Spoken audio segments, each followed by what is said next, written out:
停车员上下班的地方在这儿啊！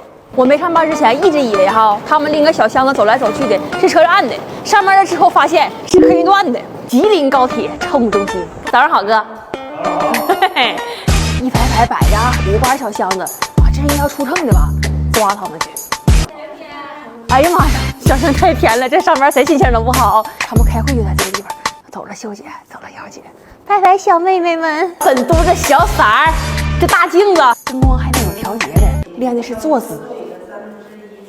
专业吗？中心区域这会儿就可以随处可见咱们那个乘务工作人员的小哥哥、小姐姐啥的全在这儿呢啊。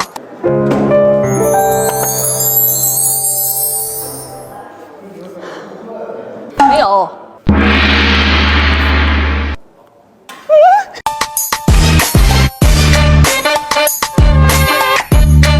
我15年上的班啊，我能不能看着上春晚那个？哎，你们都坐过哪个客运站服务区的列车呀？大家可以在评论区里面留言，大家分享一下子。